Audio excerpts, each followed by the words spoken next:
Hello, conspiracy players. The following is a guest appearance on somebody else's show, but still guaranteed to be some good shit. Stay tuned for more original content from Conspiracy Playtime.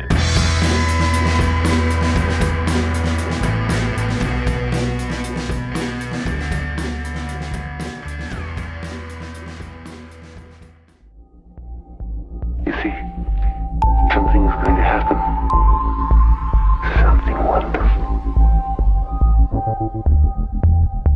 My God, it's full of stars. Hey everyone, welcome to the NY Patriot Show.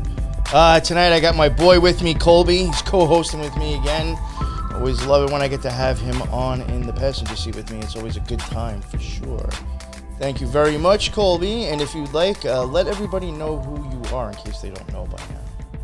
Hi, everybody. Name's Colby. I do a conspiracy show, Conspiracy Playtime. You can get that at conspiracyplaytime.com. Also do a weekly shit talk fuck around show called Disinfobation. First one's everywhere. Second one's everywhere but YouTube and Apple. And thank you for having me, Nick. It's always a blast. Hell yeah. Hell yeah. And tonight we got back on Brendan. We had him on prior to talk about the Democrat Party. And I figured it was only fair to have him back on to tell us the origins of the Republican Party. Now, I don't want to be picking sides here, be equal opportunists. So we got him back for that. Thank you very much, my man. And do you want to let everybody know where they can find your podcast and all your stuff as well? Yeah, sure thing. You can find me with Krollology 101. Just typing that in Instagram should be enough. Krollology, Krollology, __ 101. Should be enough to get you there. And then as for my podcast, I do one with my buddy. That's actually where we connected and he saw one of the titles descriptions, and that's how we started talking about this stuff. That's the Agora, Awakening Agora podcast, available on Buzzsprout. You can get it on a lot of stuff. I think Google Play and stuff like that will have it. We're still branching out and putting in all the details, so that will go further out on other platforms. But that's the main one I got right now. Looking to branch out and do my own on Rumble very soon. Just need to get the techie person. Oh, nice. Yeah, I would suggest Rumble, especially for live streaming too. It's a good choice. Yeah. I also have both of their links are in the bottom now. I definitely suggest to go check out, besides his podcast, definitely check out his Instagram.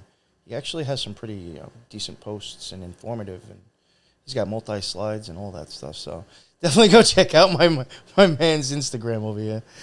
Thank you. Yeah. So I guess we'll get right into it. Wherever you really want to start, like you said, we talked about the Democrat Party before, and now we're going to get into the Republican. So.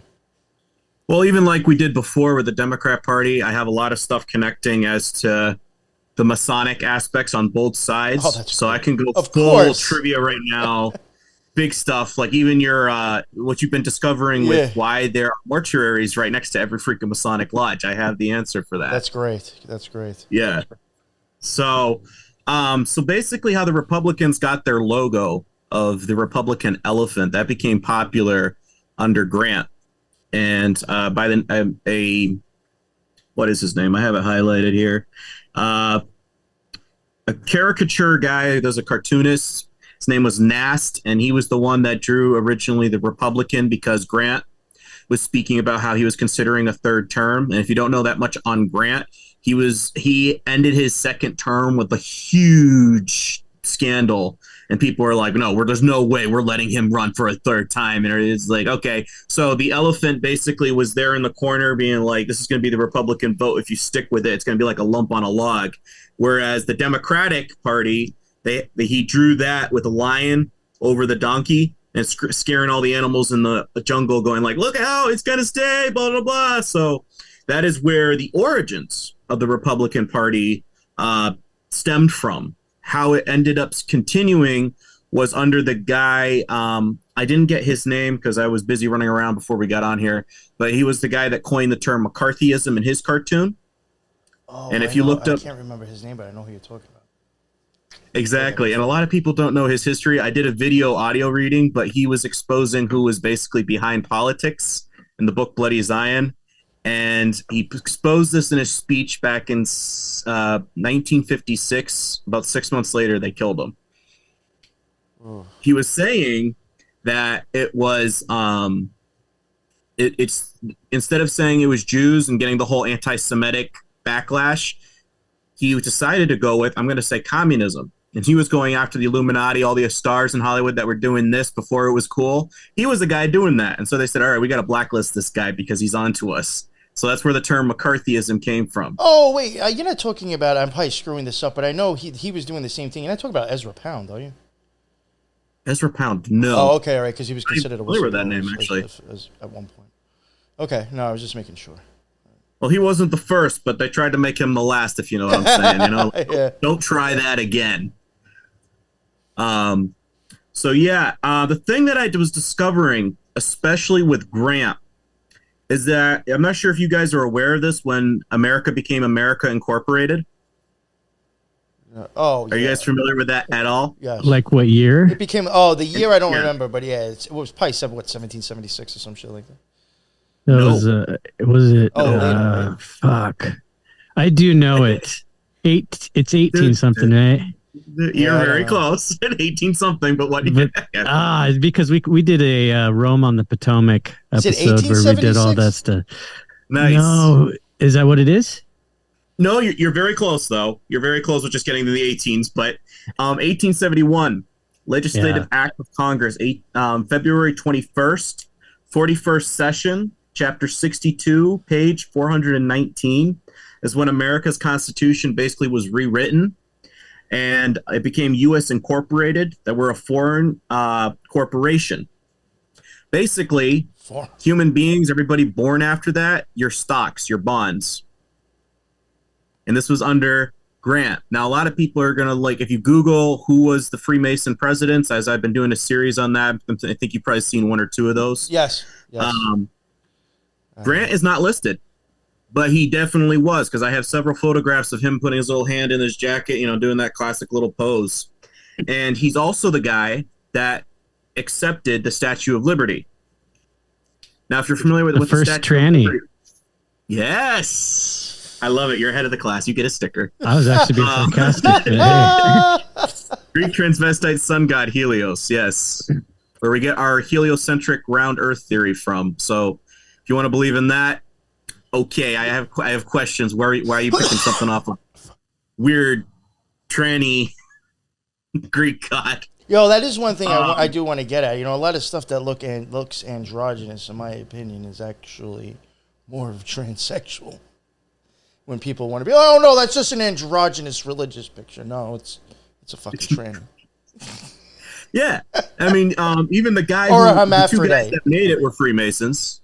I'm going to be doing a repost on that. But me, I've connected that to Nimrod's son, Tammuz, and another. How many other names is he? He's got Apollo. He's got Horus. So where we get the little bird on our money, that's where that connects to. Apollo is connected to CERN. That's where they've actually built CERN, is on top of the ancient Apollo worship site. Oh wow, I didn't know. Named Cernunnos, after the Celtic god of the underworld. Is that where they did all those weird goat rituals and shit on, like? They have that little dancing goddess from India in front. Yeah. And the logo is 666. I've connected Cernunnos to Nimrod as well. When he died, he basically became the god of the underworld, aka achieving divine man. So that connects to the Freemason religion. Of what they got is that when you die, you don't actually die, you become immortal. That's actually what their whole faith and basically the premise of their religion is. So this enlightened man, divine man, pineal gland, chakra, you turn the Kundalini points of the any person that's sitting like this and they highlight the 7 points. You turn the colors upside down, it's the pride flag. No shit. Yeah, somebody sent that. I was like, holy crap, this just keeps getting better and better. Right now in Vegas, they just did a ceremony where this big ball turns into an eye, turns into a globe, turns into a pumpkin, and then turned into something else. And I was like, all of those can connect to Tammuz, who I'm thinking is going to be their Antichrist figure that comes in later on. I'll explain that a little bit later. Let's see. So where we get Libertas from um, is she's the goddess, I think, of the Latin goddess from Rome, and she requires blood sacrifices. So conceived in liberty kind of gives a whole new meaning and ring to that. Really? That's a little aggressive. You need blood? Yeah, I know, right? But when you start thinking about it, I'm like this. So I don't look at it now from party distinctions, even though I know we're starting with that. Yeah. But I'm looking at this as in, wait a minute. So obviously, there was enough when they were establishing the Constitution that it wasn't unanimous. There was Freemasons there, yes, but did everybody understand the plan? No. Did other people have personal politics involved? Yes. But to say that they're actually at war with a lot of the premises of the Constitution, which means that couldn't have been part of the original plan. And it wasn't, because Washington was threatened by Cornwallis, saying that within 200 years, you guys will be worshiping the religion of the Jews, and all your churches will be preaching it, and you'll be doing the bidding of the crown. And this was recorded by Jonathan Williams, Colonel, and he wrote a book called Legions of Satan. Now, you cannot find this book in the Library of Congress. You cannot find any manuscripts of this being written, but it was published in 1781, and when McCarthy quoted from it, they got really pissed. So I'm of the mind that that was a genuine threat that was made, because when you look up the Committee of the 300, they already had plans of a new world order, as well as did King George. So I'm beginning to wonder, was it a kind of like a preemptive strike, and then some of them were kind of like compromised, and they were like, hey, you know, we could actually probably utilize this whole revolution here. What are you thinking, you know? And thus America came to be with all its symbolism and trophies that came along with it throughout the years. Trophies. So what do you, know? The just basic symbolism with the eagle, you guys probably know more about the relevance of that than I do. I mean, I don't there know. could be a lot Of the things. eagle, like what does it symbolize? Because That's a big Masonic connection. I always right hear there. the serpent versus the eagle, like the snake. Yeah. It's a kind of, Well, even what was it? Some Indian tribe, their original name for America, or the islands of America, whatever they called it, it was the land of the flying bird, or the phoenix. So the fact that we ended up with the eagle on there, and Mexico with the eagle attacking the snake, that all has connections to that. Horus, in Egypt's culture, it connects as well to Nimrod's son, Tammuz.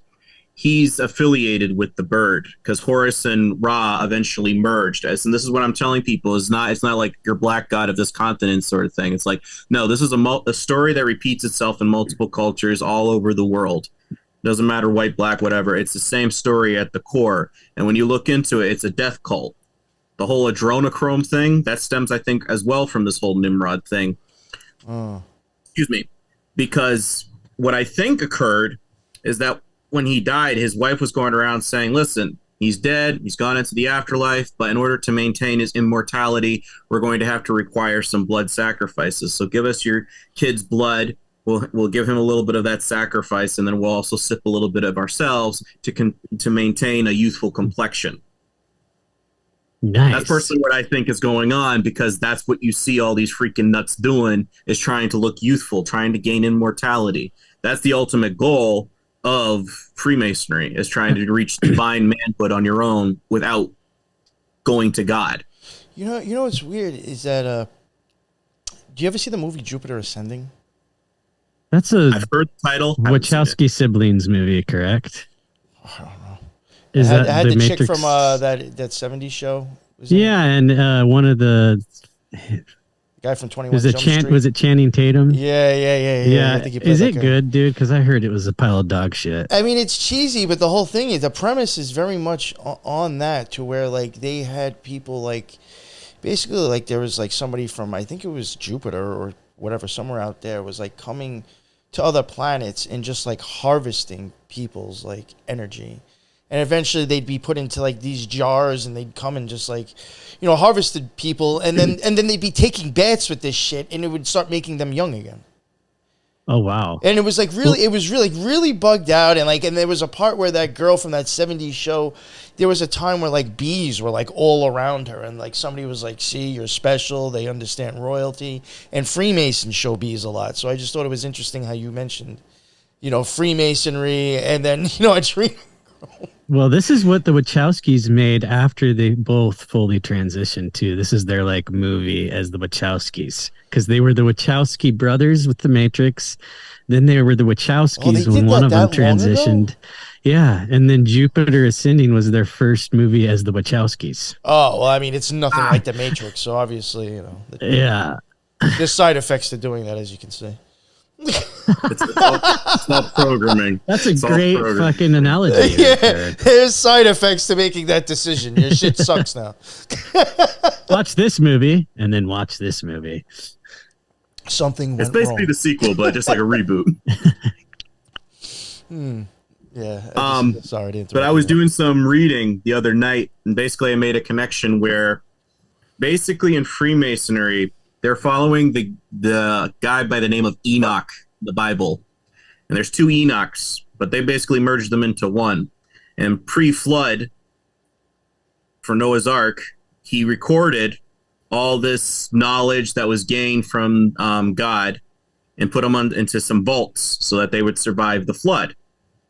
Now, basically what Freemasons are doing is that the descendants of Noah's son, Ham, found these stuff and okay, so he preserved all of this. Enoch is sacred. He's Thoth. He's Hermes, is what they call him. There's 3 Enochs, but basically how this thing was preserved. But later on, when they found it, they needed somebody to translate it. And Enoch is supposed to be originated for hieroglyphics, where we get the animal or emojis from. He's the guy that originally came up with that as a way to communicate. The guy who translated it, I believe, is the one that created the cuneiform, or started writing things down so we get our letters for the Greek and whatnot. And he's known as Hermes and Thoth. And the best way that I can use... Yeah. You said that there are 3 of them? There's 3 Enochs. Yeah, some reason. And you said you could associate that with like Hermes, right? Or Thoth, I guess. Hermes is what these called in other cultures. Yeah, I was running. Hermes, I was running numbers because I'm going to be doing a show next week on Elon Musk, and I was running numbers on him and his mother and his father, and all 3 of them in gematria match in different ways. Hermes. And I was like, yo, that's fucking weird. Really? Yes. Because his nanny she asked the question. Did you see that video? No. She asked the question back when he was a kid, saying, is he going to be the Antichrist? And she goes, no. But he's going to be... We know who you're talking about. Teresa brought that up, remember? Yes. She might have, yeah. She did, didn't it? She was like saying that his eyes turned black and he like started raising. I mean, it got pretty out there, but it was the nanny he's talking about. They asked. Her name was Rosemary, right? Or I think you're right. Oh, yeah. Rosemary's Baby. But the clip makes sense because it says, is he going to be the Antichrist? No, but he's going to be the one that introduces the mark. And the person who walks on stage after that, that's going to be the Antichrist. So the fact that you just connected that to Hermes is actually very significant for me because I'm like, okay, that connects something big. The person who translated it, what are they called? The crystal tablets? Oh, the emerald tablets. Emerald tablets. Close enough. Stone. Yeah, might be a crystal. pretty close. And it was a stone. Huh. He's the one that translated as near as I can tell. And when you're looking at the picture in Freemasonry of the 2 pillars on each side, you got the pillar on the way back and you have a ladder. At the top, you have a woman sitting at the top, you have a man sitting at the bottom, and you have a younger man midway holding an anchor in one hand and a key in the other. Now, an anchor in Freemasonry equates to hope. The key equals portal. On the bottom, the man that's pointing up, he's pointing up at the moon, which is indicating the queen of the heavens, which is another name for Ishtar, Ashtaroth in the Bible. She's the goddess of astrology.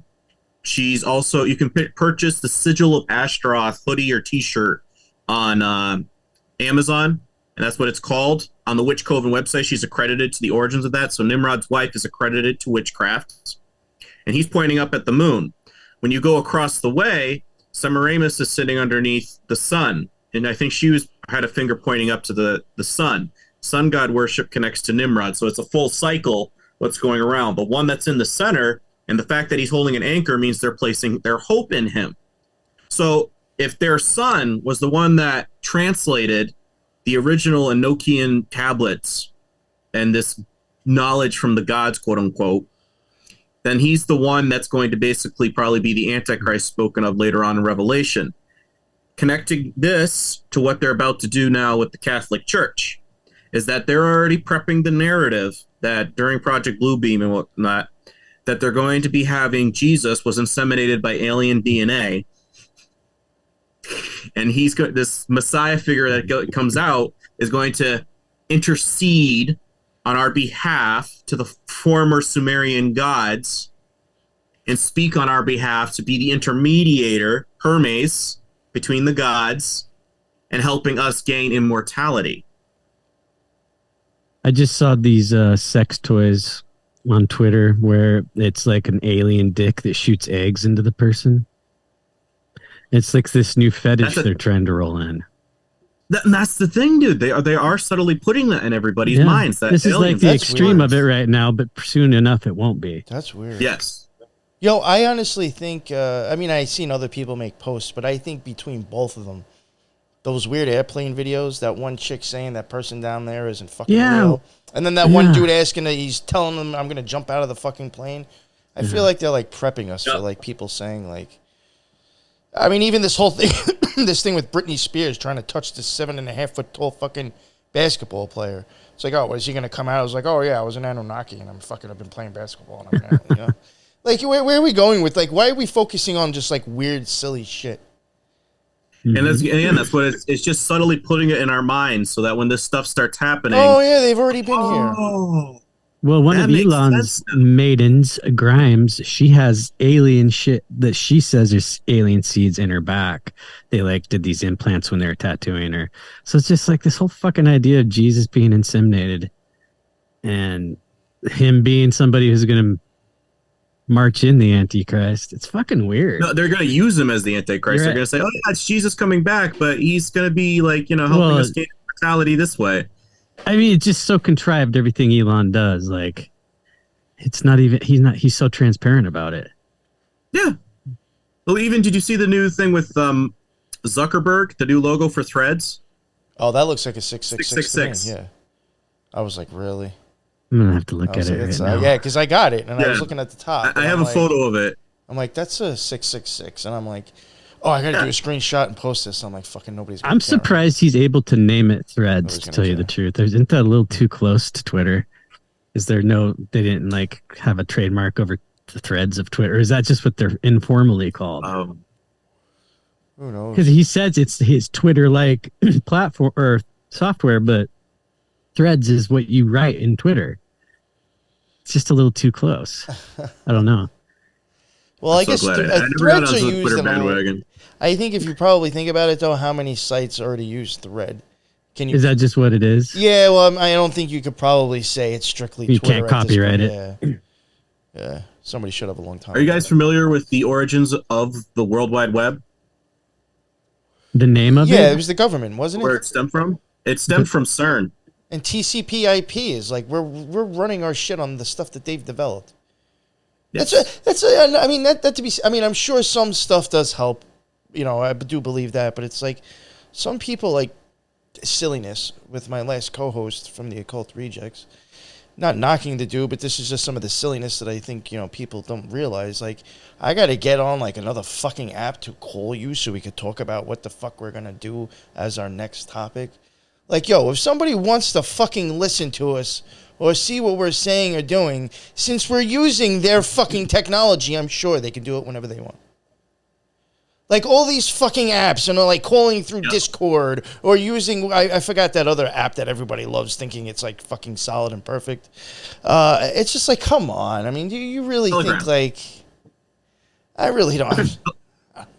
The guy from Telegram's at the World Economic Forums all the time. I'm like, yeah, I don't even care at this point. Any app you use, it's probably controlled or it's going to be bought out and controlled. Well, listen to this, guys. Just as I was looking for the logo, this is 8 hours ago from ABC. Twitter sends Meta cease and desist letter over Threads app. So they are trying to take some action here.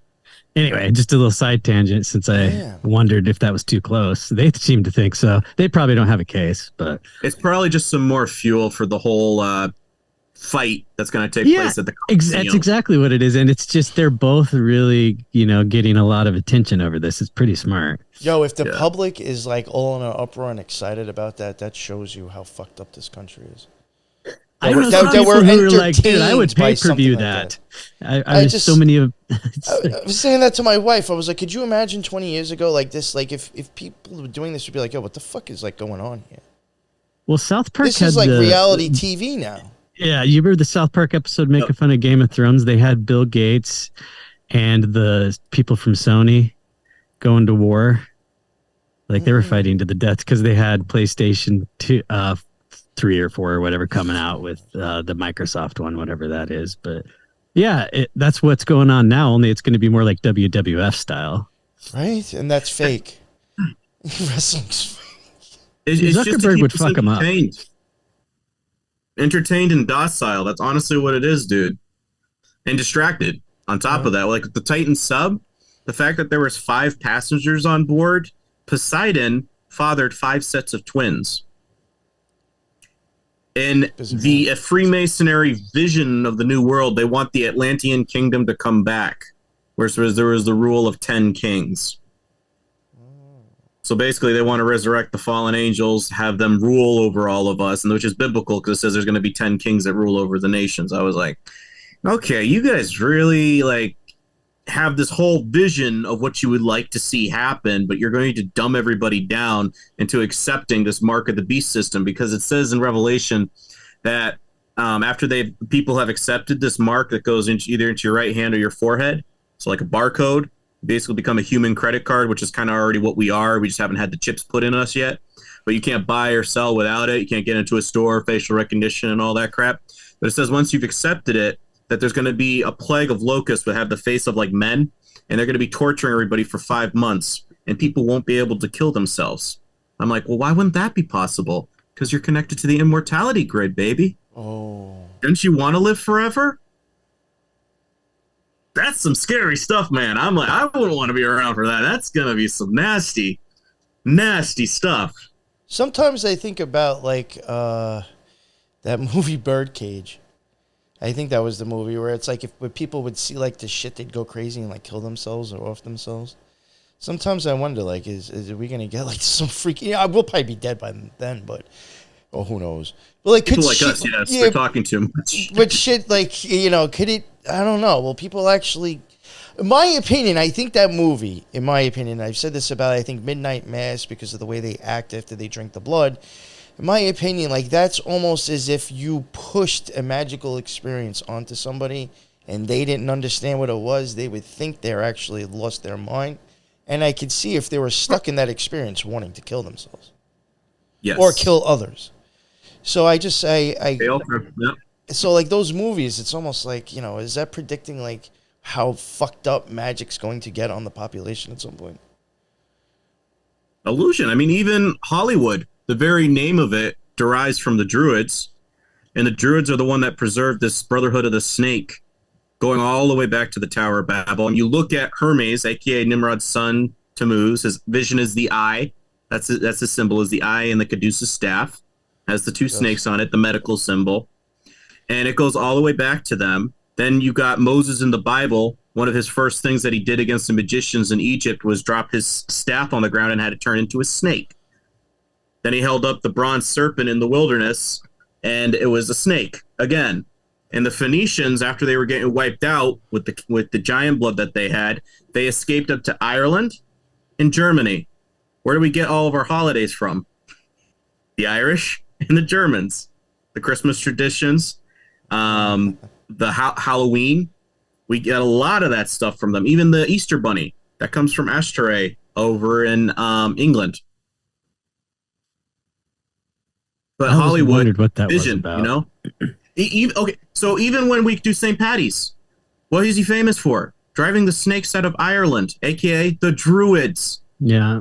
Yo, Literally I even calls think them the Pied snakes. Piper, I think, is an occultist shit story too, in itself. Pied Piper connects as well to Hermes. Krampus connects to him. The god Pan, Pandemonium, Pandemic. Yeah, all of this stuff goes right back to him. See, he can be looked at as like the almighty one, and he could also be looked at as the one here on Earth. So, like, you could look at him as being almost Thoth or Hermes in a sense where he does travel from one, it's like he's traveling over time and space. Yeah. Yes. Yeah. Intermediator, basically. Yes. I mean, even the fact, what was our first 2 ships to the moon? Oh, God. Remember that? Oh. Apollo Okay. and Artemis. Artemis's twin sister. She's the goddess of sudden death. You can Google her right now if you don't believe me. I was like, ironic that we had a pandemic and everybody was suddenly started dying from who knows what, but we're just gonna, it's a blood sacrifice. It's all a ritual. That's fucking bugged out. It's fucking Jupiter ascending right there. Yes. Do you know what? Did you see the clip that I shared of Kobe's like, when the moon landing was filmed by Kubrick? No. I have like a 5-minute clip, but there's literally one of those clapboards that they got, and on it says Apollo hoax 4/1/69 is when it was filmed, April Fool's Day. That's funny. Imagine. And it shows clips of a guy sweeping the board. It shows the top. You see them sitting in the sound room while they're over here discussing what the script's going to be, what you say when you come out. They had Werner von Braun, the Nazi guy. They had him walking on the set. There's another photo that I put in there afterwards where the astronauts are all sitting in their little thing, but they're all not wearing their helmets. I'm like, what is this? No helmet day? Yo, if Von Braun had anything to do with faking that shit and if people, believe that or entertain that, and which I do think is possible, you have to question what is his son doing at Skinwalker Ranch right now. Oh, his son is working at Skinwalker Ranch? He's on fucking the channel. Yeah, he's over there with Brandon Fugel. That Skinwalker Ranch show had in this season or 2 seasons ago, halfway into it. I think he waited 2 seasons to come out and be like, you know what, guys, I have to admit, I'm actually working for the government. I'm part of DOD. I've been keeping it, blah, blah, blah, blah. And now it's like, now they're admitting that the government is actually over at Skinwalker Ranch. And it's like his father also worked with Von Braun. At a place that is so contaminated, they have to keep on testing it every 6 months and dig the fucking ground to see if anything can even go there again. Oh my Why is this guy associated with Skinwalker Ranch and telling us what's going on over there? Well, even like Area 51, all these little spots that they have closed off to the public. What are you guys practicing or testing out there? Right. That's my question. I don't really I don't believe half the stuff that they're talking about. I believe you could say the same thing about Chernobyl, personally. Oh, heck yeah. There's symbolism around that. Did you see the little flag thing they sent over? It had like Apollo. That was some lady sent me a clip. It had like Apollo coming out, and he had like 10 demonic things that were all facing down at him. I was like, all right, Atlantean. That's the 10 kings. You have Apollo coming out, Antichrist, aka Tammuz. And there's an eye symbolism on the chart. I was like, oh my God. Everything they do is all freaking symbolic. They have to have their symbolism, everything they do. And we're nutty for noticing it. I mean, listen, put it this way. I mean, it might even work today. I don't think, in my opinion, where I lived and I took videos of it with my drone, the sky did not look that orange to me where I was, as the news was saying it was in New York. But if somehow you created this orange smoke and just blew it into an area and went on the fucking TV and said there's been some like nuclear fucking blast or some fucking problem, you got to get the fuck out of here. People are going to leave and not question the damn thing, and then you could just roll in and be like, all right, this is my house now. Or let's bust all this shit down, make fucking camps, hospitals, fucking medical, who knows what the fuck they could be doing. They could be saying these places are no good anymore because they just want to use the fucking land. Yeah, it might be a little trial run to get us all into the FEMA camps or whatever the fuck they got planned, because it was weird. Yeah, I'm glad to hear that from someone living there too, because I do live in a place where we do get those fires, and which would match how Rothschild got all of England.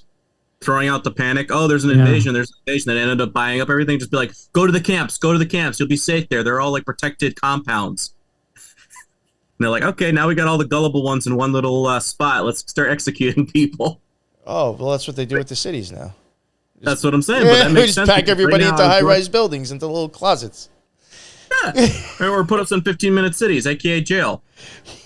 It's going to be a 1-minute city. You come out when they say, you go back in when they say. Right. But you're saying. In jail, they only give you 10 minutes, so I mean, I guess the 15 is nice.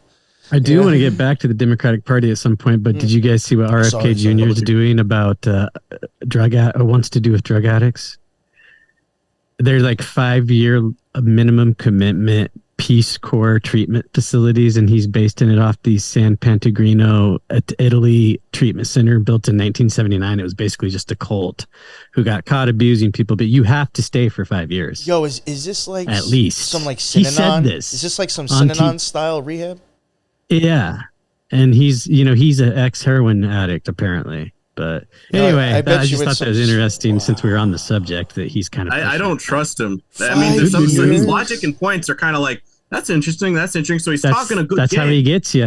Yo, yes. I know people who like, whatever. I mean, year and a half's 90 days. I mean, they don't a year. I've seen people do years and a year and a half, and it's like, it's just, it's like a boot 5 years camp. That's all it is. It's like a boot camp, and then you get out, and they're whatever. That's fucking disturbing. 5 fucking years, dude. Yeah. Fuck that. Give me jail time.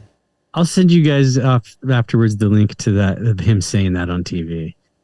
I've actually done that because we have some people that are big fans of his right now. Yeah, you got to get their heads out of their ass. That's my number one project right now.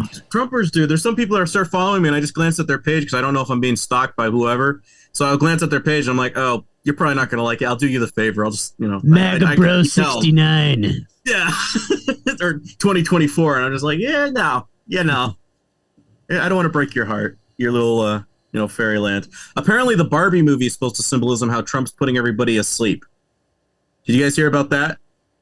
No. Yeah, I got a clip. I can send it to you. Colby, do you have Instagram? No. No? Okay, well, you can probably forward it to you afterwards, or I can clip it into the email, maybe copy paste. Yeah. But apparently, the Barbie movie is supposed to be depicting like this utopia and stuff like that, but it's supposed to have a lot of symbolism of how Trump's deceiving everybody in a subconscious sort of way. And I'm like, okay. He is kind of a male Barbie doll, if you think about it. But when you look up The Laws of Power by Robert Greene, I was listening to the audio, and I think it's number 17, Law of Power. 17. I was like, holy...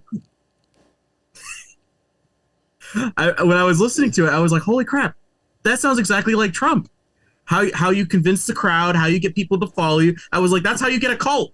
That's exactly every point that I was listening to. I was like, maybe it's just my imagination. But then you bring up another point, and I'm like, son of a bitch. Yo, when I was trying to show occult symbolism in our eyes and stuff in that series, there was a nerve, part of like whatever nerve that was in there, and it, like the number of it was like CN17. And I was, they definitely got people fucking eye fucked with this bullshit. Yeah. Did like he plagiarized the movie? Actually, this happens to Republicans, so this is a nice segue back. He plagiarized the movie, The Kingsmen. This is like a 1950s film. I'm not sure if you guys have seen that, but like I have a photo where he's going this face, and you compare it. I put it side by side, and I'm like, holy crap! It's literally the same face. There's quotes where he's talking to the crowd saying, "Do you like what I've done?" You're talking about similar things of like draining a swamp. Do you like how I got rid of all of them? Yada yada yada. And I'm over here like, you literally plagiarized the whole movie. There's even a thing where the people outside, they start picketing, talking about I can't remember whatever his law. It was the character in the movie. They were talking about having his law, and they're out there picketing while he's supposed to be impeached. It was eerily similar to January 6th. So is it he plagiarizing or is it predictive programming? Because I gotta wonder. If they could have predicted that, like what? He had to have been just around born at that time. I know, but I think sometimes they write this shit that far ahead. Because I think it was a book. Yeah, well, you know what? Yeah, you're right. Because even the Titan, that's how they plagiarize. I mean, I don't think Trump's wise enough to do all this stuff. Possible. But I mean, I was running like stuff with gematria in one of my things, recent episodes, and like. Just like with God names and like other stuff. And like I was getting like a lot of like the same celebrity names or just like specific celebrity names. And it's like you have to start to wonder. It's like, did you pick that, or like did Madonna know like at some point I'm going to use this name and use it because I know of the power behind it of what it could equate to, and that's what helps get you where you're going. It's just very weird. I don't know. It's just something up with I would that, say think. yes, just based off of the stuff that I've studied with the 9 sciences that they all have down. And part of that is numerical stuff. So like consulting the stars and having everything aligned and whatnot. Like Reagan's presidency, having the astrologer. You guys heard about that? Yes. Actually, I was kind of surprised when I heard that. Big time astrologer lover. Ever after his assassination attempt, his wife got all big into that. Connecting back to Lincoln, I just connected this dot the other day, but for 117 years after Lincoln was assassinated with the whole John Surratt bit and going to the Vatican, 1866, they passed legislation saying, we're not going to allow any ambassadorial funds to the Vatican. Stayed in play for 117 years. 1982 rolls around, Reagan visits the Pope. He broke that. 1983, the Pope removes Freemasonry from being an edict of being excommunicated from the church. I found that just very odd. I was like, wait a minute, did you guys have some sort of little backroom negotiation saying, hey, you know what, we got some people that are like part of the Brotherhood, they really want to join. The merger of basically Jesuits and Freemasons once and for all. You know what, let's push this. But I'm like, I don't think a lot of people are getting that, because what was going on with what I just talked about with what year was that? I'm sorry, what year was that? What year was that again? What year was that again? You mentioned he visited the Pope 1982, and in 1983, the Pope took Freemasonry off the group of secret societies, or where you'd be excommunicated if you were one of them. I thought you said 88. I was like, oh shit, double eights. But no. Okay. Why? What's 88? Oh, I mean that could be a lot of things, but I mean that could go with like whatever Nazi stuff. Heck, I would be surprised. But that would be 88, not 83. So. Oh, okay, okay. But I mean, what they were talking about with inseminating, alien DNA with Jesus, and then having the Star Wars things going on at that time. I'm just saying, it sounds like you guys are prepping, and you're just trying to coordinate it now all together to have one big happy family. So when you start convincing the public, it's just going to be all coordinated. Like right now, the Pope's connecting all the religions and saying, we're one universal religion, we're all one. And that goes back to John Dee. John Dee basically he's like the forefather of Freemasonry. He's Aleister Crowley's literary guy. He has if you look up his wax model, it's the Star of David. And in the center of that, he's got the pentagram. And in the very center, it almost looks like an eyeball. So that represents the Trinity, which is Nimrod, his wife Semiramis or Ashtaroth, sigil of witchcraft. And then you have the Eye of Hermes in the center. And all around it, you have the Masonic cross stapled all over this freaking thing, and it has angelic names all over it. Yeah, that's the Enochian tablets, correct? And you know that you said what's it made out of? What did you say? I was actually kind of impressed. He made it out of beeswax. Very good. Holy shit. Not a lot of people actually know that. If you want an Enochian tablet, you are technically supposed to make it out of fucking beeswax. Really? Yeah. That's what if you want to get real technical and specific, you're going to make it out of beeswax. Oh, God. I love talking with people. It helps me connect dots like crazy. But yeah, and what their 2 requests were, he thought he was talking to the angels around God. At least that's the story of all of his journalism. And they said that their 2 requests, blood, all the world religions to become one, so it'll spur on the apocalypse. They wanted a new world order, a Christian empire, which is exactly what basically America ended up doing. He wasn't able to do it himself under the Elizabethan court.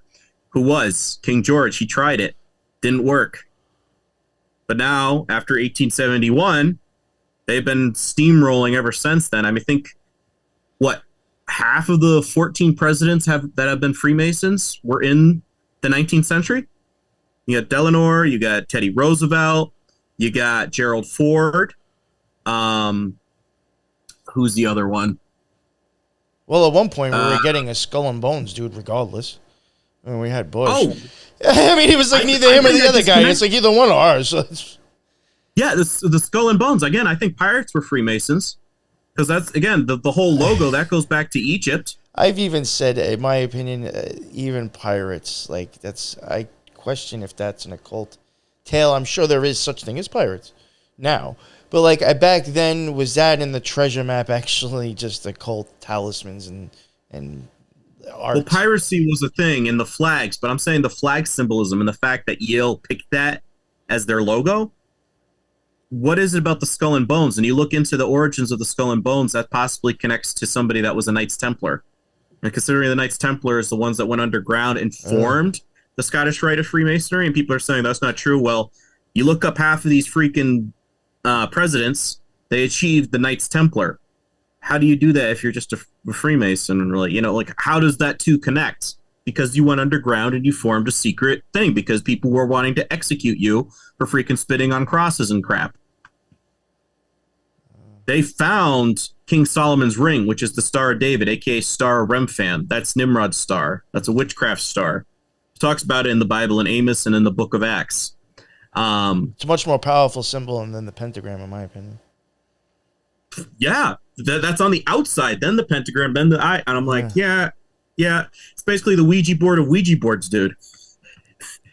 You want to contact the bad boys? That's how you do it.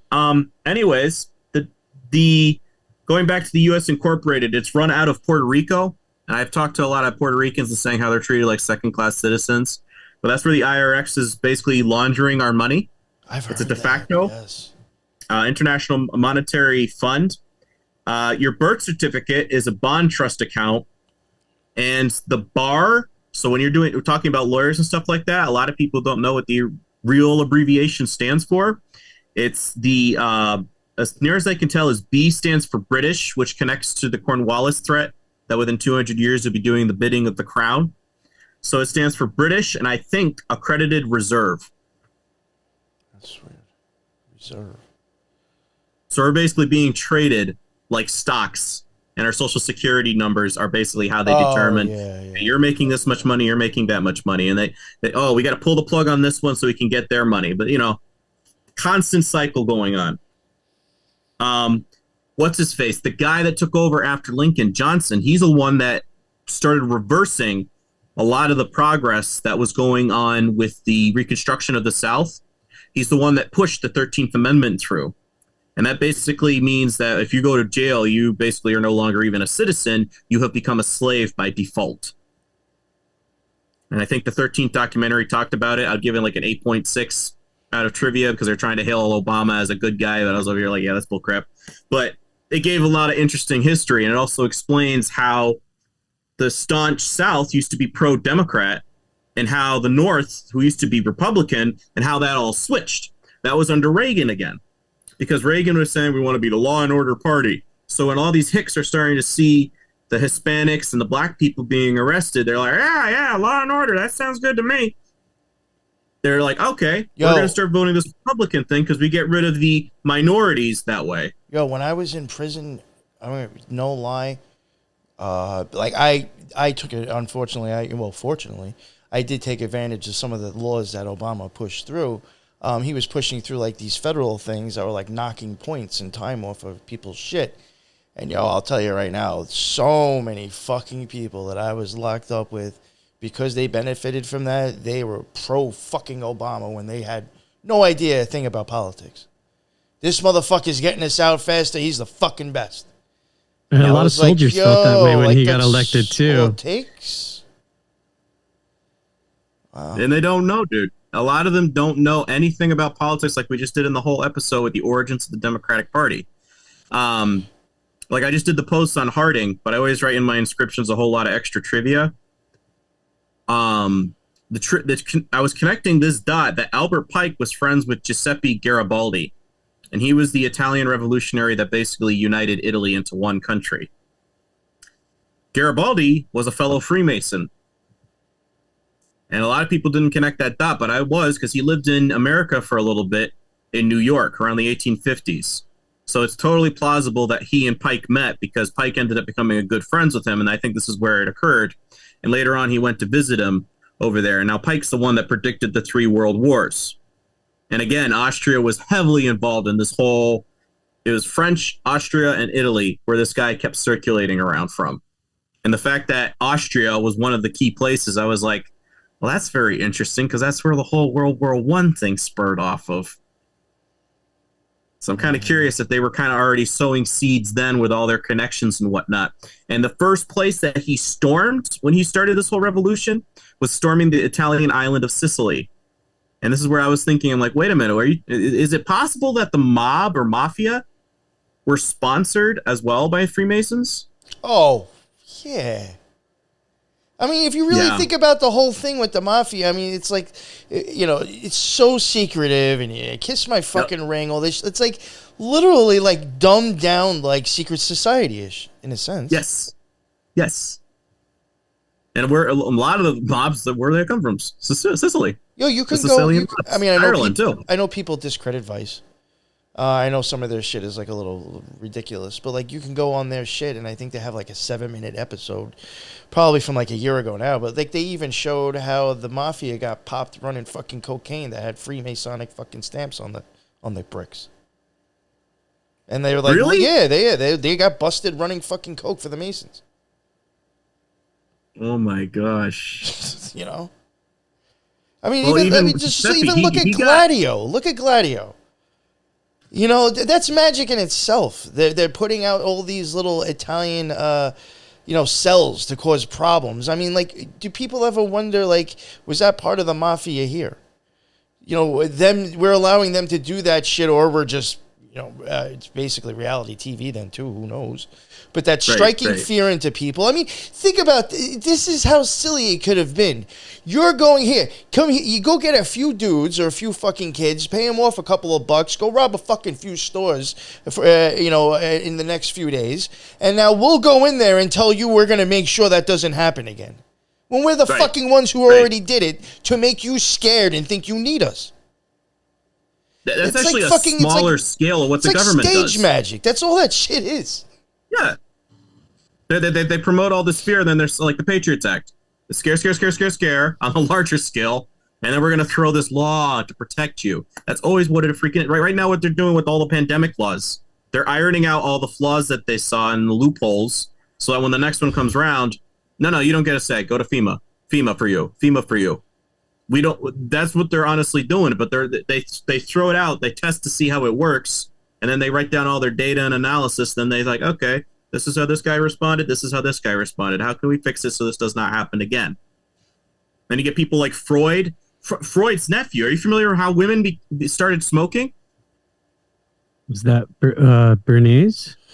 Yep. Well done. Yes, I think George Bernays, is it? Edward Bernays. Yeah, he wrote the propaganda manual too, and his nephew is one of the founders of Netflix, so it fucking keeps bouncing down the line. No, that I didn't know. Yeah, uncle.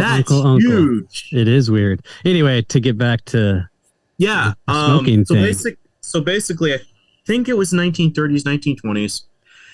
He decides to pitch this thing. He gets called in by the American Tobacco Company, and they're like, "Listen, we kind of want to double our sales. How do we freaking do this? Because we have no idea how we can get more people, sporting our cigars and cigarettes." So he says, okay, I'm going to start creating something here. So he gets 4 women, and he has them walking down. I think it was a parade that was going on. He had them start walking down Main Street in New York, on 7th Avenue, and they all start smoking.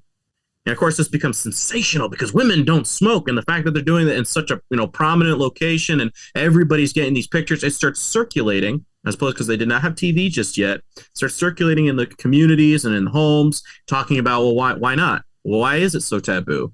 And it started trending in newspapers all across the country. And before you knew it, within the next decade, they had tripled their sales because they had the women now smoking as opposed to just the man. And that was using reverse psychology to how to implement it on the American population. And so breaking it down from the normalcy to make it just common, like feminism. That was another thing that was sponsored by Zionists, is that, well, you know what? Slavery didn't work. Let's try child labor. We're starting to get some kickback here because we're paying them crap wages. Their fingers get caught in machines. You're getting kind of some bad rap here. What's something else we could do? I have an idea. What's that? Well, why don't we double our workforce? Well, I already told you we had a problem with the slavery thing. No. We'll make them think it's their idea. How? We'll break the hierarchy. We have women work in our factories.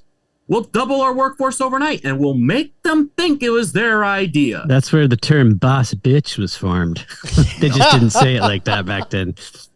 Exactly. But again, now you get all these Karens, you get all these people afraid to ask a girl out, and what that slowly starts dying down the population of American families. We used to be like, you know, a lot of Hispanic families have 7, 8 kids. Now the average American household, they can't afford that because both people are working because they keep raising up the inflation and they keep doubling out their workforce. So you can't have people procreating. Then you have the communist inspired, at least that's where their testing ground started. But it was inspired in the American Revolution with sexualization of everybody. Just go out, have fun, do whatever you want, the birth control pill and whatnot. And that has a lot of medical flack and all what's going on with how it screws up your system. Like the pregnant woman that's on the pill, their smelling isn't as good for pheromones, so they can sleep with losers and whatnot, and we get extra kids in the system. Yeah, a lot of chicks go off the pill and then they find out they're not sexually attracted to the guy they're with. They're just like, oh, shit. Yeah. And again, it's all psychology and data and statistics. That's all we are to them. Is how do we dumb them down so that they keep doing what we want them to do. So when 2020 hit, I'm looking around at people, I'm like, you can't see this? You have freaking news, Stephen Colbert and doing that stupid vaccine song, and then you had what's his face, Jimmy Fallon or Jimmy Kimmel, whatever, doing the vaccine. Oh, I'm like, what the crap is wrong? Like, you guys can't see it? That looks weird as hell to me. Was it Jimmy Fallon that did that? Dystopian movie, huh? Was it Jimmy Fallon that did that? Colbert did the vaccine I think it was Jimmy with the dancing needles. It was Jimmy Fallon. Yeah, at least Colbert. At least with Jimmy. Colbert did the vaccine tubes. Fallon did the whole vaccine cha-cha song or something. I only saw and then he did it's BXP 1.5 for the new variant. Oh, geez. Fallon used to be apolitical and kind of stayed away from that kind of shit. I think his job was at stake. Yeah, that was a humiliation ceremony for sure. I was like, dude. He looked like they had a gun to his kid's head behind the camera when he was doing it. You could chalk that up to his drinking again. You'd be like, oh, maybe he's just drunk again. Or they were just holding his paychecks. It's a hit or miss, buddy. Come on. Oh, man. But yeah, let's see. What else do I got here? Oh, yes. So why we have this whole genetics thing. Are you familiar with Darwin's half-cousin? No. What's his name? His name was Sir Francis Galton. He's the one that started this whole eugenics movement. Oh. Eugenics is going to connect to modern-day stuff in a second. So Galton is the one that started this, basically the forefather of saying, what if we could create the perfect species? Because my cousin's already talking about the origins of species. So he's kind of the one that started like, all right, people won't notice me because they won't, know I'm related to him. I'm just going to write my own little thing and maybe it'll take some traction in a few years. I'm just spitballing a theory. Contraire. So you find out that Darwin had an individual that was really big into him. He was nicknamed Darwin's Bulldog at his lectures because he would get up and start yelling at people that were disagreeing with Darwin or the fact that he was dissing on Christianity and creation. They'd be like, all right, I'm going to go over there and fight them. His name was Thomas Henry Huxley. Anybody know anybody by the name of Huxley? The brothers? Yeah. Yep. So he had some grandkids by the name of Julian and Aldous Huxley. Aldous Huxley wrote Brave New World. And you have Julian, who is the forefather of transhumanism. Yeah, this is all Fabian shit, too, because they both were in that shit. So I've got a book back here called The Descent of Man by Darwin, and it fucking flat out lays out the groundwork for eugenics. So I'm thinking maybe his, you say cousin? Yes, Galton. Yeah, he may. I wonder which came first, that book or his work, because I think it was joint because there's a picture of Darwin going like this, which is the Masonic pose, the bow of silence. It was all planned. And what we have now? Transgenders, transhuman. What's the difference? Hey, do you want to live forever? Who cares about your sexuality? Do you want to live forever? Yeah. Okay, well, let's do it, Statue of Liberty, baby. We can become whatever we want to be and live forever. And again, that's the whole thing. Also, when you die, like if you don't have a purpose, you don't have a God that created you, you can just morph back into becoming whatever you want, fluid. Means compliant. You can mold them into being whatever you want them to think, do, and say. You just churn them out, have them accept the narrative of the day. That's honestly where this whole, dual gender, I don't know what I am sort of thing is stemming from. And that's honestly why they created it. Because if you'll start buying the what is that when your rebirths Reincarnated. Reincarnation. Thank you. The whole reincarnation theory. Because if there's no God, there's no end, there's no beginning. You just become whatever we want you for the now. I have often It's said that I absolutely think ingenious. that Sorry? I have often said that I think that whole, the sexual stuff is like misunderstood occultism that people have, ran with and has been, I think, put in the people's faces because they know they would misunderstand it and replicate that. Yes. In a sense. Because like I was saying before, even Toth in the Kabbalah, like if you look putting him on the Tree of Life, even on, the sphere that he would go on Hod, I mean, a hermaphrodite is the symbol for that. So, I mean, having something with both sexes together is used for a reason in magic. Yes. I mean... And that's the whole thing with Freemasonry. It's a sex cult. I mean, even that's what I think life and death Shakespeare was doing with the cross-dressing. I think that was him showing occultism in a sense. Yeah. I can buy it. Do you want me to read that passage that I got here for why they have their buildings next to mortuaries? Sure, please. Please do so. So again, it connects into their sex magic, but this is a particular part. In Egypt, when Osiris is found, and Osiris is supposed to be the god of the underworld, you'll see him in Siri. Hey, Siri. When you say Iris, yeah. When you have, what's the other one that I got here? Iris. Oh, IRS. What's the other abbreviation? It's got a lot of little stuff going on all over here. And we're over here just like, yeah, it's totally fine. We don't see anything. Anyways, in Egypt, when Osiris is found, the phallus is lost. In the Masonic, when Hiram is found, the word is lost. Isis furnishes a substitute for the phallus. The master furnishes a substitute word. Isis raises the prostrate form of him who was slain. She takes him from his essence. She conceives and brings forth a son. In the Masonic rite, the master raises the prostrate form of him who was slain, whispers in his ear the mystic word, and a son, a Mason, is born into the lodge. In the Egyptian rite, Osiris lived in his son, Horus, Tammuz. In the Masonic, the slain. Hiram lives again in the newly made Master Mason, who is frequently termed the widow's son. You think that has now, if you're not familiar, huh? You think that has stuff to do with why Oddfellows always have like a skeleton in their lodge too? And that's, that is in order of masonry. Yep.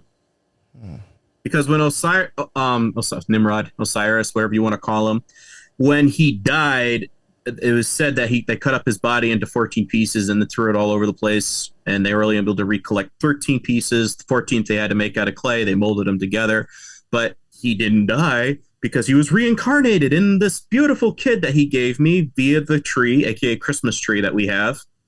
And every time you put one up, you'll be bringing him into your house, and he'll protect you from the demonic spirits of the underworld. But he's God over them now. That's basically the tale she spun, and that his living form is going to be in my son, Tammuz, and his dead form, or daddy, is going to be underneath. And yes, she married her son. He was killed, like in Game of Thrones, by a wild boar when he was 40. Do you know why we have Ash Wednesday?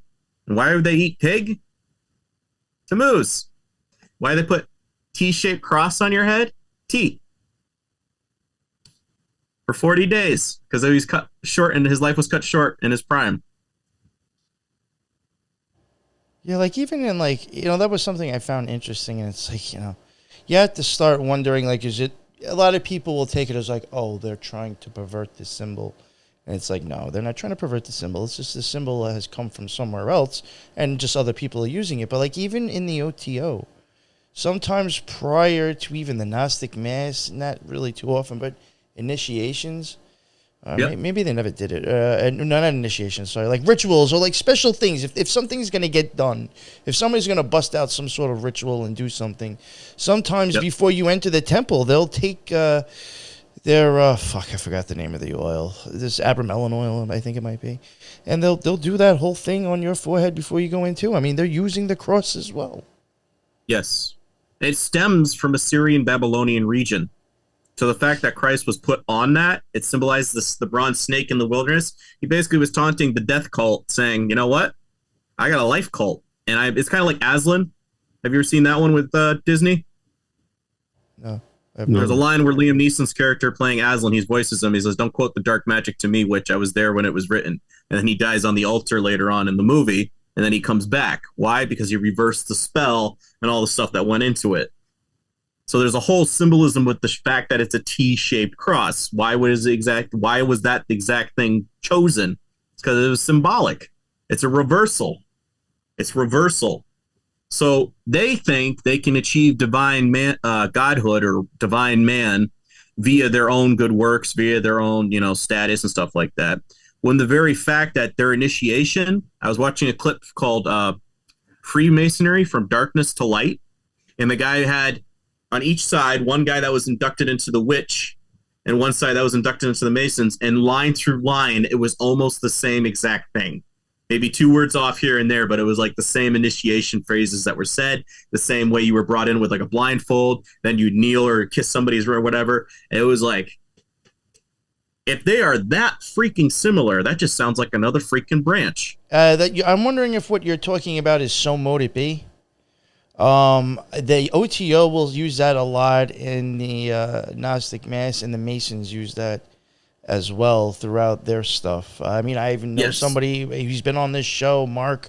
He's an active Mason. I mean, I think like his name's there, but he doesn't do anything really anymore.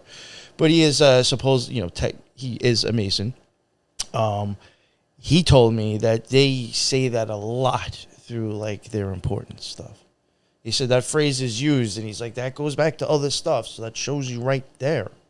Like, there's, like, something behind. Like, there's, because a lot of people, until you get higher up, they don't really make it obvious that you're into occultism and magic. And what he's trying to say is, no, it's there. You just don't fucking see it at first. Yeah. And that's the same thing with politics. A lot of people aren't seeing who these politicians really are. And when people like you and I or us all are saying this stuff to them, or look for this, look for that, they're like, no, it's just politics. There's no way it could be that. I'm like, it's not left and right. It's the same bird. So I know I keep coming on here talking about left and right, but this is what I can't talk about with Brian. I'm trying to go deeper, and I'm like, Brian, it's the same thing. If Trump gets in 24, he's going to clean the swamp. No, it's the same bird. Did you ask why he didn't do that the first time? He's so tepid, dude. He's starting a family, he's a little too busy, but I bought him some books. So when he does start getting into it, I'm like, good, because we're going to do episodes on this, because I have a thing for you. A lot of people are following me on Instagram. They're not following me for our podcast. They're following me for the stuff that I'm posting on Instagram, and they want me to talk about some of that stuff on this show. Catch up. He could be your skeptic, Not that kind of that's show. True. That's true. Not for nothing, but I really, really do think the whole mimetic thing and Trump and QAnon actually dumbed people down. Because like what you were saying, I gave him some books whenever he has the time. Years ago, we had time to read that shit, but now it's like, I just need a meme. And that tells me everything I need to know. Why the fuck do I got to read a book anymore? Look a couple slides on the internet and I'll know everything. It's like, no, do you read the inscription? Because sometimes I got questions in the comment and I'm like, did you read the inscription that took 2 hours to write? That I was very specific with the way I worded, so that when you go and do your own research, you can find this stuff. And I'm like, no, you're just getting those people that are very impulsive and they're just sharing and sending and they don't really even know what they're retaining. There's been times I've caught myself actually posting something and then I'm like, what is that? Like, and then I go check it out. I'm like, this is total propaganda. And I take it down myself. Right. And I do it myself. At least you can admit that. And it's normally one of the ones that you're like, oh, fuck, this is crazy.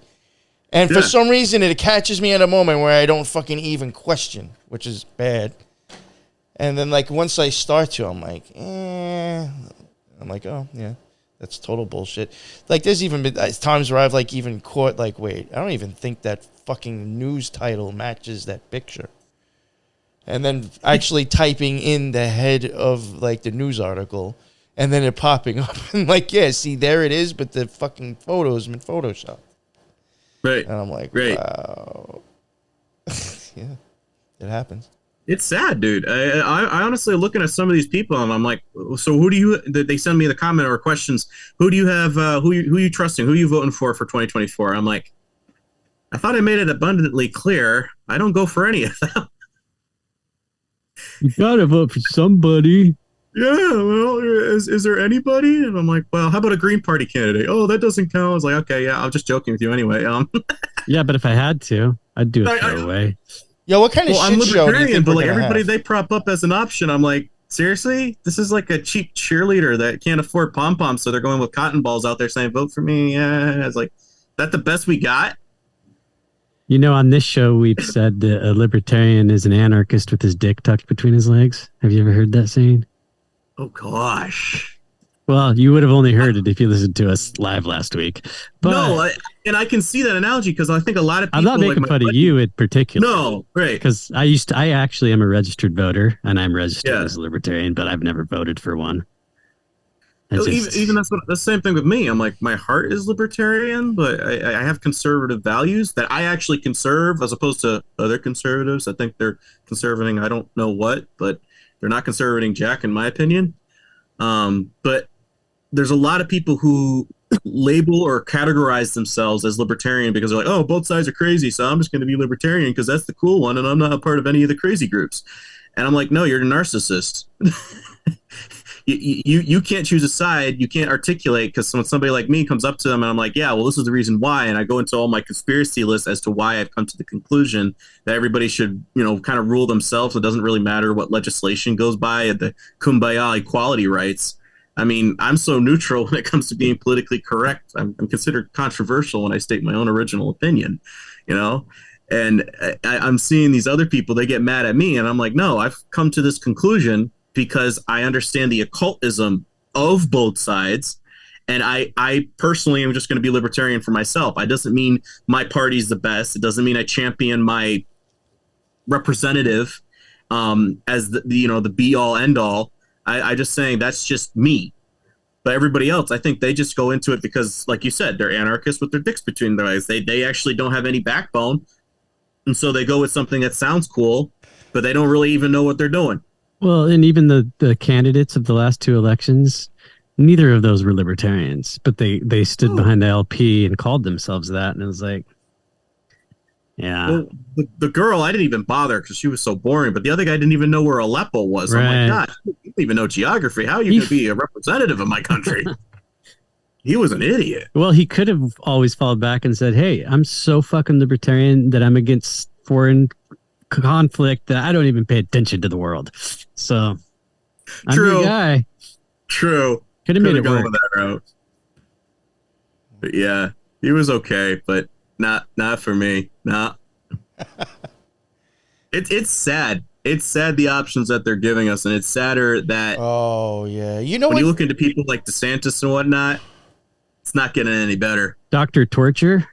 Oh yeah, big time Talmud guy. Let's go sponsor Israel and write all these bills of anti-Semitic laws in my little part of the world. I mean, I will at least. I mean, I was gonna say one thing that I've even noticed too, but at least I think DeSantis does kind of like actually go in front of people and talk. But like, it's even getting to the point where it's like RFK just has to like walk out into the street and like have somebody talk to him for 5 minutes, record it, and put it out. And like, you're not even like actually like really making, press speeches or actually like doing anything. Like, you're getting people to follow you from like 2 little minutes of a bite, a clip. Right. Of just like your opinion on one thing that like you pretty much people can prove you're like fucking flip-flopped on that anyway. Yeah. It's like what Trump did with Twitter in 2015, 2016. He found this new little thing. That's like what I don't like. I really think, and like didn't they say that like, oh, when Elon took it over, he was like, oh, the feds have been on here for a while monitoring it. Yeah, around the same time that Trump got big on there. Like, you don't think all that shit was probably set up to just fucking study how easily people can be swayed through social media? Watch Who people's became popular behaviors. after Trump was taken off? Musk. And then everybody gets mad when you start pointing out stuff at Musk. They're like, no, he's an ally for conservatives. I'm like, he also allows Tesla employees to go out of state for abortions. Huh? Oh, so you didn't know that? And he's raising non-binary kids too. That? Yeah, yeah. Right? Yeah. But again, don't talk about that. They don't talk about that. Just look at the highlights things you like. That's the one thing, and like I'm not really trying to be a dick when I say this. I'm being like really fucking for real. You have a lot of Catholics and Christians that have blatantly seen that dude wear shit, do things and say things that are 100% against their faith and their belief. And they just look at his fucking picture on Twitter, his profile picture on Twitter. That is some scary shit. That's magic. Yep. And motherfuckers will get tight hearing me say that. No, but I'm not trying to be a dick. I'm just saying, like, you really need, like, please, like, look a little bit harder. You're becoming so hypocritical for what you stand for, and I'm the same way. I mean, I've done it myself. I've done the same thing myself with the people, the OTO, and other things. You know what I'm saying? I'm no different. It's just like I see it. That. Yeah. And it's like, fuck, man. It's like, this is blatant. I'm telling a lot of people, I'm like, well, you do know what MAGA means. Yeah, it means make America great again. No, the word. There's a word called MAGA. Yes, root word for magazine, magi, like in the Bible. Huh? Yeah. Great illusionists, to fool, to easily dupe in Nigeria, great magician. What was he talking about all the time on stage? And Shapiro and everybody was quoting him saying, the great magician, I just waved my magic wand at the debt. They made it go away. Okay. Interesting you use that terminology, but again, great magi, January 6th, according to Christian or Catholic Christmas tradition, that's the day that the wise men, aka magi, went to visit baby Jesus. It's also the day that he was baptized. So why was Trump kept saying at his rallies, January 6th, and all this crap went down? Was that kind of like a baptism ceremony like thing? And again, Simpsons predicted it. And we know that guy's a 33-degree Mason, and he knew about the freaking sub thing. I mean, at a certain point, I just want to stop seeing these clips saying, oh, look, the Simpsons predicted this, and be like, yeah. Now, let's take a seat back. How does he know this? How come no one is asking that question? I do find that funny. It's like, even though I think some of it is a little bit off, but there is a lot of shit that I do think that they have, shown before, and it's like, people are like so amazed by that, but it's like, like, why aren't you like, well, what the fuck though? Like, great. That's like a serial killer. It's like, I'm going to tell you what I'm going to do. I'm going to tell you who in the room I'm going to take out. It's like Clue. I'm going to tell you all of this. I'm just not going to tell you who I am, but you're going to see all these things, and I want you to guess who it is. But people aren't even getting to the last part because they're just so in shock and awe that everything came true. It's an illusion, like Hollywood. It's the Druids doing the same thing. That's what they were known for in Ireland and all over in Europe. They would deceive the king or queen by putting up an illusion, telling them what the oracle was saying. And then they'd be like, oh, wow, that actually came true. It's like, yes, my powers are great. I have contact with the other side. And that's kind of what they're doing right now in modern day. But they do it on television, television. Yeah. I'm telling you what's going to happen. TV it's programming. Yeah. And the fact that you just told me that what's his face? Freud's great uncle, nephew, kid there over at Netflix. I mean, Obama's over there. He's over there. That tells me a lot right there. Yeah, I think the Bernays nephew has parted ways, but he was one of the original founders, which everybody says Netflix was a fluke, but I don't fucking buy that. No, it's doing fine. I mean, I think after The Witcher, they're going to screw up. No, but like how when it first started, people were like, this is never going to take off. They didn't know it was going to become the production company that it basically is now. And instead of like getting DVDs in the mail, it's like Amazon, basically. Like it was a bookstore. Now it owns half the internet servers. But anyway, yeah, I think that Bernays starting Netflix, and he's like a surname Bernays. You'll see if you ever look for it. It's easy to find. But yeah, it should be easy to find. But I'm loving that trivia because, again, that just connects to the whole we're using psychology to understand the masses, and then we're using that to adapt to confuse you and delude you into thinking what we want you to think. And wasn't Freud? Wasn't he Jewish too? Freud? If I'm not mistaken, wasn't he a Jewish individual? I believe so. Yeah. Yeah. Oh, I have no idea. I think he was. Mark Bernays Randolph is the guy's name. Randolph. Interesting. I couldn't help you with any of that. No idea. Was there anything else that Ashkenazi Jewish parents? I've actually heard of that before. Of course. Out of all the people in all the world. Khazarians, Ashkenazi. Yeah, oh, I'm sorry. That's the link I wanted to show people when they wanted to look up a lot of the history with Grant. He has one of the bloodlines. That's why he doesn't have to even go into a lodge or be recorded as such. It's called Khazarian Occupation of America, and that's by maryiben.com. You guys, people want to look that up. But she has this whole thing. I had to scroll down like 2-3 pages to get to the part where they're talking about even the surrender at the Appomattox courthouse, that Lee was going up to the Indian that was part of Grant's little group. And he at first was kind of like, the crap, why isn't there an Indian here? And he found out that he was a Mason from upper New York. And then he decided to shake his hand and stuff like that. But he was like a 33 degree and all that. And Grant, Grant and Lee, and I believe it was Sherman, during the Mexican-American War, when they went to Mexico City, they formed another brotherhood down there. And I read that in the book, The Knights of the Golden Circle. So like back in the 1840s, all these guys that are now on both sides of the war, they already had a little brotherhood that was going on that they formed out of country.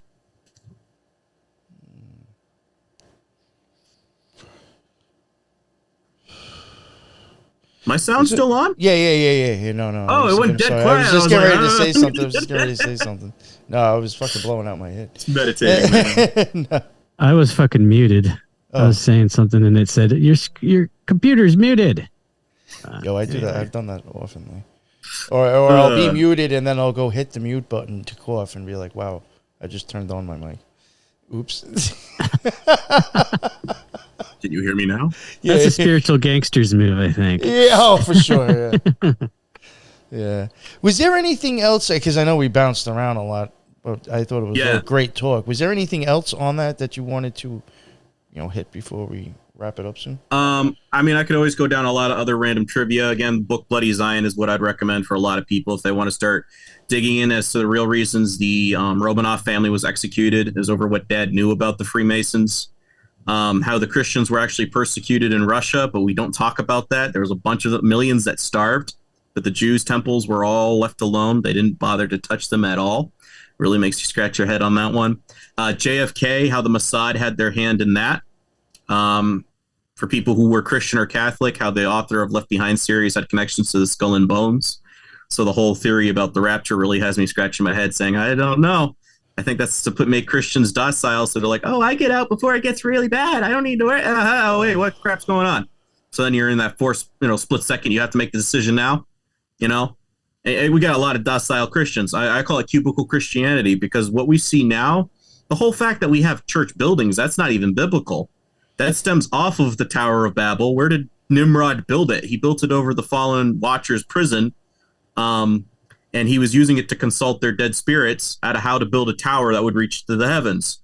What do we do now in all these other pagan cultures? They used to build temples over the spots where their dead heroes were buried, or saints, where we get the Catholic connection, so they can consult their spirits. The whole fact of religion stems from the root word rely on. Gion stands for jinn. You look that up in the Middle East. That's dark spirits. So what does it mean when you say religion? Rely on dark spirits. Well, how about that? So Christianity is supposed to be one of faith, but we have it in such cubicle Christianity where it's like, I got my golden ticket. I go to the rapture. I don't need to witness and reach out to anybody. It's like, no, your body is a holy temple of the Lord, you idiot. You're supposed to be mobile and able to reach people and not be such a scare people away or a hypocrite following all these, politicians and celebrities like they're freaking idols of man. Bible already condemns that in 1 Samuel chapter 8. He doesn't like the idea of a king, but he only humored Israel to do that because they wanted it. Sorry, went on a whole rabbit trail there. But yeah, that's pretty much all I got on this particular thing. If you guys want a book about how the slavery thing affects you and how when you're in a court of law, they say, like, do you understand, blah, blah, blah, you should say no. Because if you say yes, you're basically complying that you understand you're a slave, and anything that he throws down on you as a verdict is completely legit. If you say no, you have a little bit more room because you're saying, well, no, I'm not a citizen of the corporate America. I am just I'm just me. I'm an individual. I have sovereignty. You want a book on that? Roger Sayles, Sayles, Sayles, From Sovereign to Serf. If you guys want to pick up that book, give you a little bit of a legal advice on how to respond to that sort of stuff and finding out where it all originated from. But yeah, that's pretty much all I got. Thank you for having me on. No, of course. Absolutely talking with you guys. Yeah, no, it's always a good chat. I enjoyed the last time and this time. That was fun. Yeah, if you want me on again, I would love to. Again, I know I talk a lot, but no, that makes it great for me. Makes for a good guest. Yeah, you're in the same realm as Headless Giant, really. So yeah. I'll reach out to you about coming on Conspiracy Playtime at some point. And you said that before, man. Well, I know, and trust me, still not on Instagram. Shit is fucking crazy in my life right now. I know. I still have like 5 or 6 guests lined up that I need to schedule, but you're on the list. And when I get closer, I'll actually set it up with you for sure, and might have Nick on to fucking co-host with that on that one. Oh, I'd love that. Yeah, that'll be fun. Yeah, we seem to have a good little trifecta here. Yeah, so. I think it's very good talks. And I think there's so much you could cover. I do want to send you an episode I did with a guy named Brandon Williams, and he's actually a guy who, do you know who he is? Have you heard of him? The name's ringing a bell. Well, he's a guy who's like become sovereign, and he has a 30-hour course on how to do it, and it's free. Oh.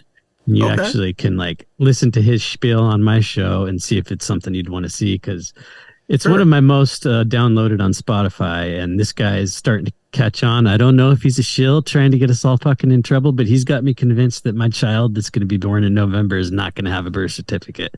So shit like that. Yeah. That's crazy. There's ways to do it.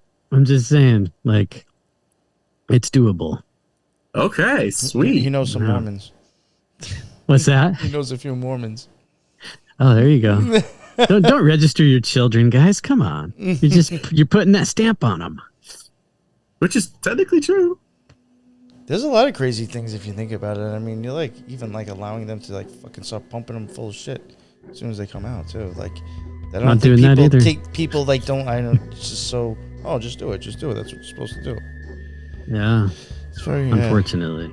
Think about it. Always does it. That's what we've always done. And again, that's the thing is like, I think the greatest question anybody could ever ask is why. Because if you're not, I have to ask you why not.